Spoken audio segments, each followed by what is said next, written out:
Hi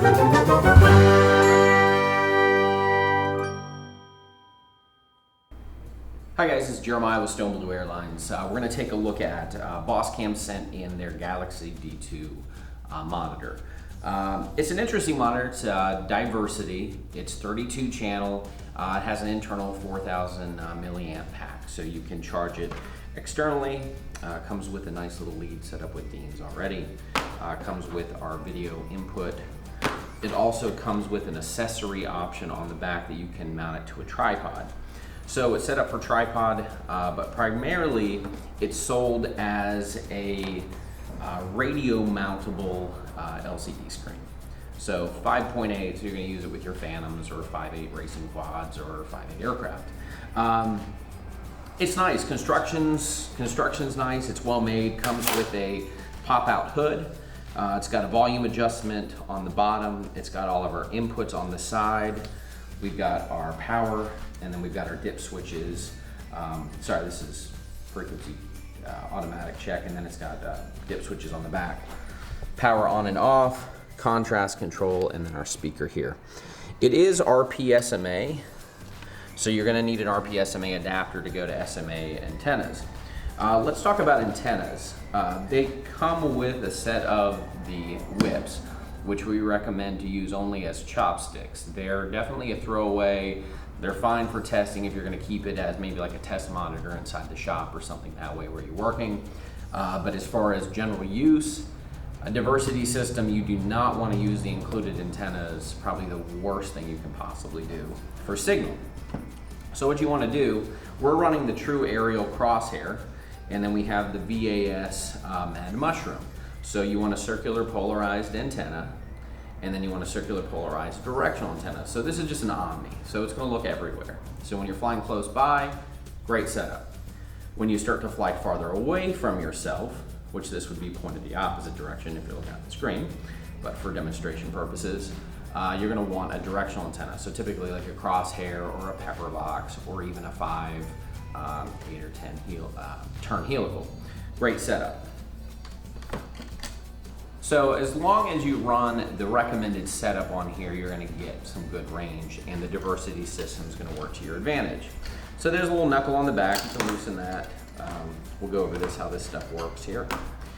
You can adjust that. Now, the biggest thing is this one is sold for your radio. Now, if you see from the photo, this one is set up already basically to go with something from DJI. So that's what we want to test it on first. So the mount's pretty simple, straightforward. You're just going to slide the bracket in place. It slides on. I do have, this is for my Inspire. So it looks to be a good fit. You're then going to take the hardware, drop it in place, and then tighten that thing down, and now you're ready. Now, the only problem being, this is not gonna work with my Inspire. So I wanna see HD video, there is no HD video input. So this is really not gonna be much of a help for me on this unless I retrofit mine and run some kind of a secondary FPV system. But this does fit this radio perfectly. So the Phantoms, if you're running on 5.8 and you need that set up, this is what you wanna go with. So let's go over to what I would say is our trusted Taranis. This is Matt's radio. He's had it for quite some time. He's also modded it with this fancy carbon cover. I wanted one. He went and ordered it before I could get it, and therefore he has it on his radio and I don't. But let's go and let's take a look at how this thing works. So he's running an easy UHF on the back. I'm gonna go ahead and just take the antenna off first. And then we're gonna go ahead and retrofit this on and see how this works on a standard Taranis. So Taranis being one of the most popular radios, I would say, out there right now for FPV use. Let's see if this fits directly on. So yes, it does slide on, but we run into our first snag. And the first snag being the Taranis radio stand has a bend in it, unlike the DJI, which is pretty much straight. So the stand is not gonna fully seat down. So you're not gonna be able to get the hardware in place. So what you're looking at is you're going to probably have to relief cut 2 spots on the bottom of this monitor to get it to slide fully into place and be able to lock it down. Once that was done, you'd have a really nice screen, and to be honest, I do like the hardware. I do like the articulating setup on this one and the adjustability. It's nice, it's lightweight, it's an 800 TV line LCD screen, and it's clear. We've had a chance to kind of use it a little bit, and it works well, it really does.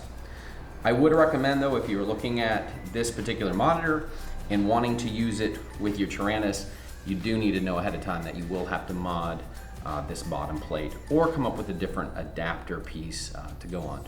So not something that is fantastic to deal with when you're buying something brand new and already having to modify it, but this one really was set up to work with DJI radio.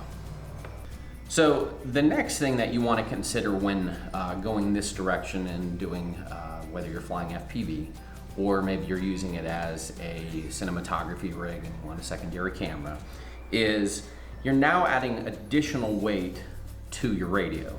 So holding it for extended period of times is going to be a little bit more difficult. It's not that you can't do it, but it's not quite as much fun. So I want to show you a real simple upgrade that you can go with. We've been stocking the right wing transmitter tray. It's really lightweight, it's composite, and it's very simple to use. Comes with a little Velcro strap. You're gonna strap your radio down in place. Tighten up the Velcro, and we're now hands-free. So from there, when we go and we add in our radio stand, which I'm not gonna go through the whole process, it's gonna give us a little bit more support. Our back and shoulders are now holding our rig, and it allows us to have that external monitor without the additional weight that's just holding in our hands. The other thing is, if you need to take your hand off the controls for a second while you're testing or you're ground testing, you're easily able to do so without the issue of a typical lanyard is gonna slop around and kind of, honestly, this has happened before. It bounces around, you accidentally hit the throttle, or you hit a control that you don't need to, or you don't mean to do that, and that's a safety hazard. So with one of these, you can easily move it around. Honestly, it's very, very stable, and you're not gonna accidentally hit buttons and mess something up. Can you do that? Looks like the truffle shuffle off of, oh See no, that? no See stop, right this is, cut. All right, guys. So that's basically the rundown here on the Boscam LCD screen.